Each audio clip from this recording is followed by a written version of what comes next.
The government today made a major pitch about Make in India, something that the Prime Minister had talked about in his Independence Day speech. Today was where it was fleshed out and it became a heavy pitch selling. But really on agenda today, we have a young audience, primarily of people who are going to be entering the job market very, very soon. And we have expert panelists to really dissect it down, see how much of it actually went down and how pragmatic all that talk really was. Here are the first reactions that came in after that Make in India speech. जहां लोकतंत्र है, जहां demographic dividend है, जहां विपुल मात्रा में demand है, पूरे ग्लोब पर अकेला हिंदुस्तान है जहां तीनों एक साथ मौजूद है। भारतीयों के लिए है FDI, first develop India.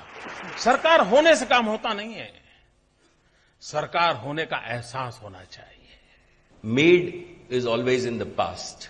Make is about the present and the future. We in the Tata Group remain fully committed to investing in the country and the people of India. What is being launched today is actually going to be the next growth driver for India. ये line का step है, make in India. So we're talking about how much of all of that translates into creating jobs, and our expert panelists today on agenda, let me just introduce them to you. First of all, we have Dr. Arvind Prasad, he's Director General of FICCI.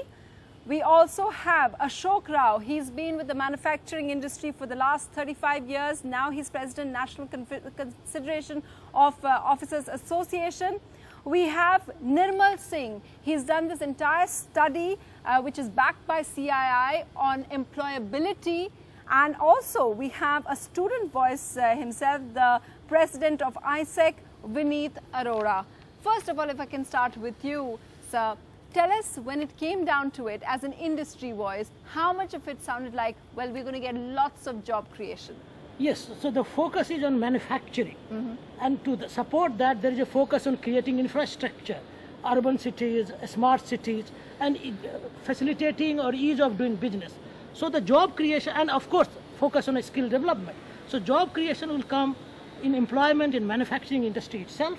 Job creation will come in creating infrastructure. You'll have a smart cities, you will have a lot of employment there. And job creation will come because of ease of doing business. And as Prime Minister said, creating a broadband infrastructure, creating financial inclusion. So a smaller entrepreneurs. Do you believe that it will really create more jobs? Oh, are you convinced by what he said? There are two things. I'm talking about creating jobs and opportunities to create jobs. Because in say rural areas, now we'll have information because of broadband, there's a financial inclusion, so there are financial services available. Then because of the distributed renewable energies, we'll have energies available. So what I'm trying to focus is that there will be a lot of job creation, and because of ease of doing business. So FICCI and industry is impressed?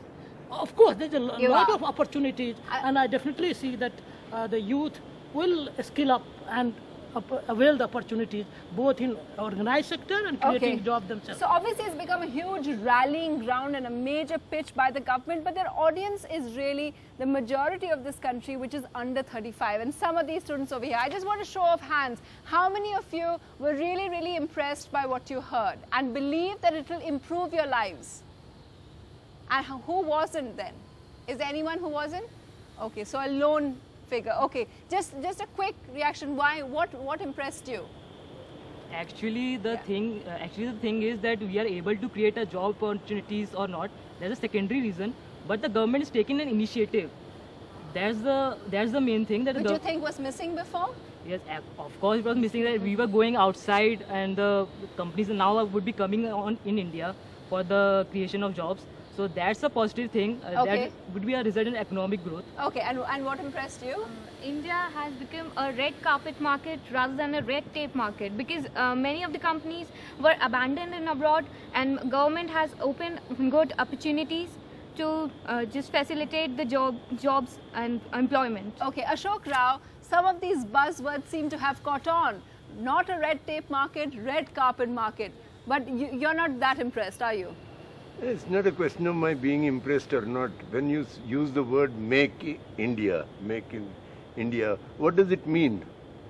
What is the purpose of your making? Are you making because you want to build a self-reliant economy, which was what we did when we built all these Bharat Heavy Electricals, etc.?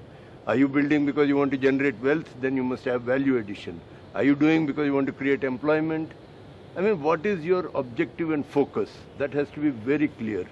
Secondly, you cannot be... It's not clear enough, you're saying. No, I don't think. Right now it's not clear. Secondly, you can only, whether you are making a turbine or you are making a kurta, you can only be in the market if you are technologically contemporary and fashion contemporary. Okay. Now, how do you bring that technological contemporariness? I think I'll leave it in the discussion. I'll deal with it. Any thoughts on that? Yeah. Do you want to respond to what Sir I said? completely agree with each and every word that Sir has spoken right now. Mr. Rao has said, yeah? Definitely. We need technological improvement and a guideline of how we are going to achieve this Make in India campaign. So, I think there is a need of setup in one hand and guideline on the other. So, you're saying those guidelines haven't been made very specific yet? Definitely not. Because only one single instance can help us understand this. These are the same set of people who were earlier opposing the same issue. That's interesting. And now they are the same set who are promoting this up. So you're saying it's politician talk? It's politically inclined, it's completely politically inclined. What Mr. Rao was saying, that focus of Make in India. When early in 1960s, when BHEL was created, the focus of Make in India was self-reliance, that everything should be made in the country, right from needles to power generators. Now this Make in India is somewhat different. It is come and make in India. So it is not only to domestic investors or domestic industries, inviting them to make more things in India, but inviting from around the globe and asking them to manufacture not only for the domestic needs, but to export. I definitely agree with him that we have to be competitive to catch the market, and technology will play one important part besides the skills. But him saying that the roadmap hasn't been made specific, what he was also pointing out, you don't agree with that? No. I'm saying that there has been a clear thrust. There is clear enough. There's a need to articulate on that. So the question really is, obviously from our audience reaction, they seem that it's very optimistic. So I wanted to ask our panelist over here, young panelist over here, Vineet Arora, is it really a source of optimism for the youth, this whole Make in India thing? So I really think that it is a source of optimism. Like we can look forward to a lot of job opportunities coming, and it's for those who were unemployed till now, they will definitely get more opportunities for them. And at the same time, for those who are educated, like maybe a lot of us who have aspirations of being an entrepreneur, it leads to a lot of more opportunities of being able to be an entrepreneur, because the coming of the new industry, like moving into the manufacturing industry more, and at the same time coming down of a lot of other policies will help us like start up our own ventures as well. Your organization ISEC looks at, provides places people sometimes, looks at internships. What are the kind of problems that you faced in the last few years? So as an organization, ISEC is... are people getting placed? What are the employment problems that have been there in the last couple of years? Okay, so basically the kind of employment problems that we've seen is like people, there are employment opportunities at times, but people are not as employable in terms of the kind of skill set they have, maybe. Okay. So in context of the Make in India movement in a way, what I would say is that we are creating more and more opportunities for employment, but are we looking at how much we are making people employable to be able to take up those opportunities? Okay, so that is one thing that I would definitely like to... And Nirmal Singh is going to talk about that in just a bit, but behind you is this young gentleman over here who was one of the only ones who wasn't impressed at all. Why? Why were you upset with this speech? First of all, good evening everyone. The first thing is that I am a huge fan of Mr. Modi, right? In spite of all those things, I have some apprehensions. First thing, as Sir pointed out, we want to make India self-reliant. We want to make our country self-reliant while making something else our crutch. And second biggest apprehension that I have is like... What is that crutch you're saying? Crutch as in we want to take help of the foreign people. Right, the foreign countries, we are allowing them to come into... So you're saying the domestic thing. And the biggest thing that I would like to clarify it as, the biggest thing that I feel is, aren't we allowing them don't you think that after a certain point of time, they'll sabotage the local manufacturing units that we have in our country? Ashok Rao, do you want How to will respond to our that? own people will be able to stand against the competition that is coming? Okay, Ashok Rao. First and foremost thing is, how do you acquire technology? That's the crux of everything. Now, in the 50s and the 60s, Europe had been destroyed. The Second World War had destroyed them. All the European companies were willing to give technology to India. Then the next phase came when the Russians, for ideological reasons, were ready to give you technology on signing protocol. Then the next phase came when we were able to exchange our market for technology. Yeah. Remember, if I give you technology, I'm making you my competitor. Why the hell should I give you technology and make you my competitor? Now what you are doing, you have opened up your market. Who the hell is going to come and give you technology? He's going to say, okay, I will invest, it's my property, my everything, I'll create jobs for you, and that's it. When I want, if I find something more lucrative in Singapore, I'll push off to Singapore.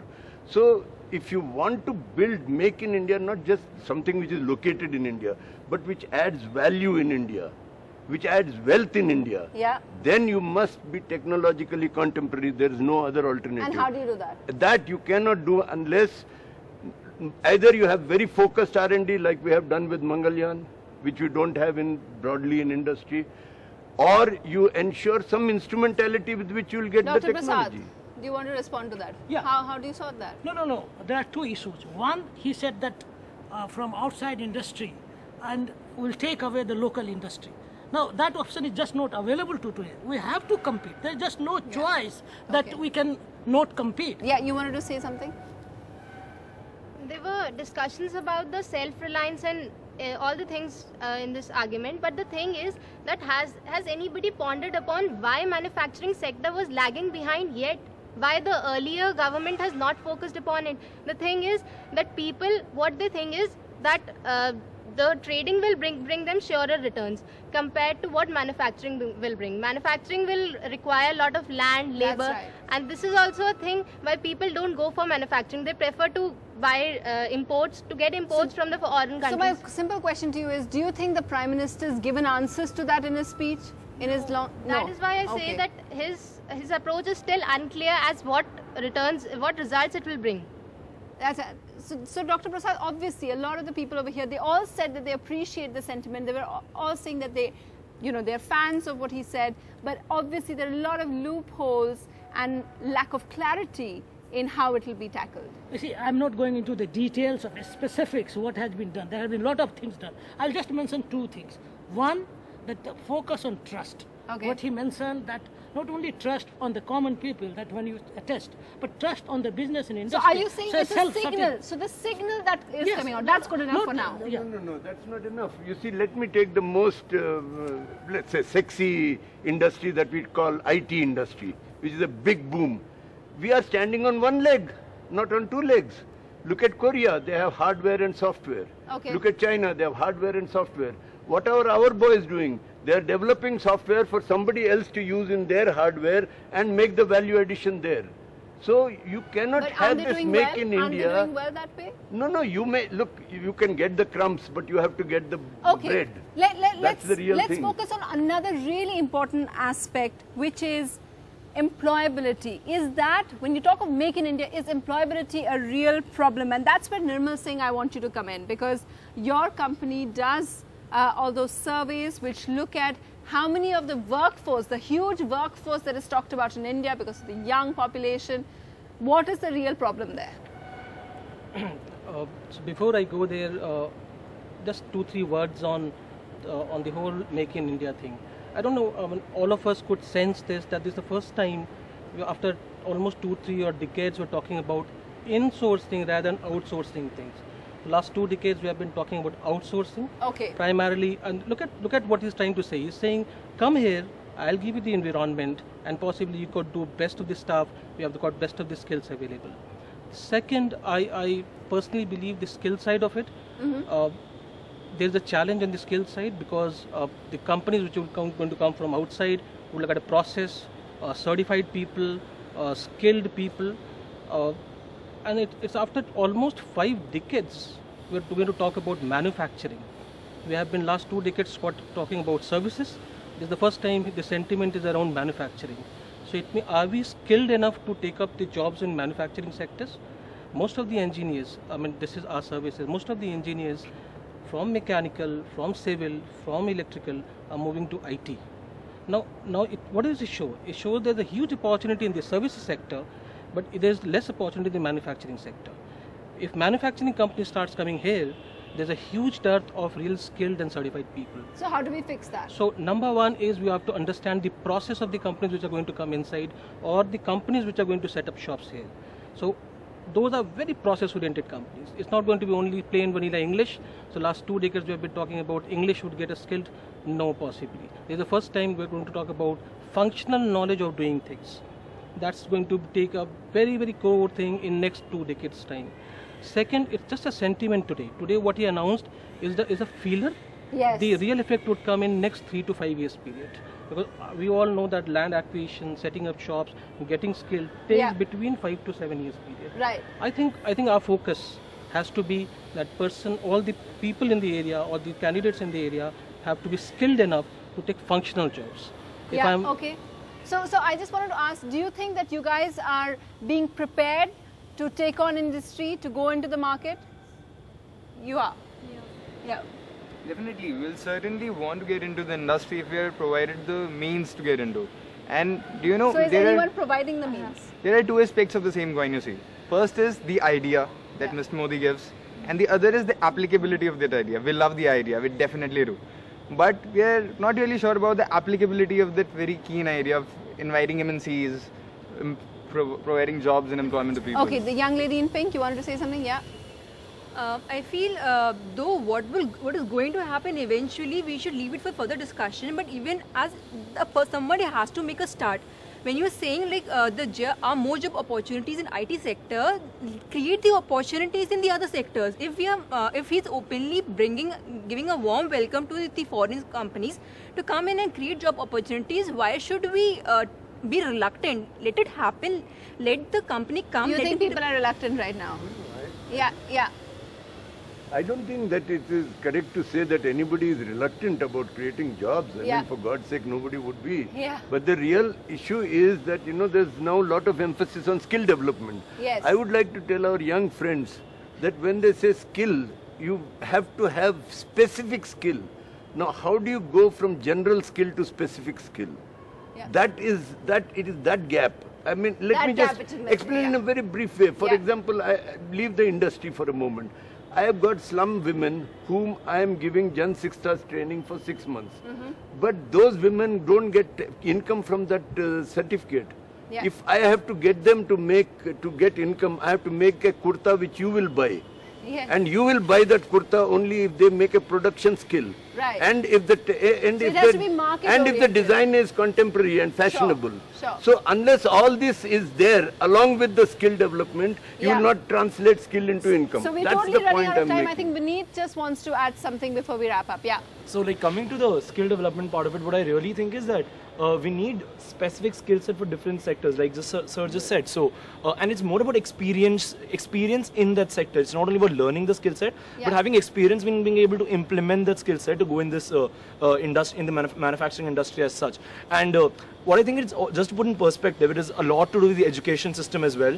Like how people are being educated. Like if you look at it, how many courses in India actually and how many people have enrolled for such courses in terms of construction or in terms of pharmaceuticals where we actually want to grow. So I think more of such courses should be introduced with more awareness amongst people on how to implement that knowledge. Final word, of course, is this something which has brought optimism, and you think so? Is there a lot to be done? There's one thing that needs to be done?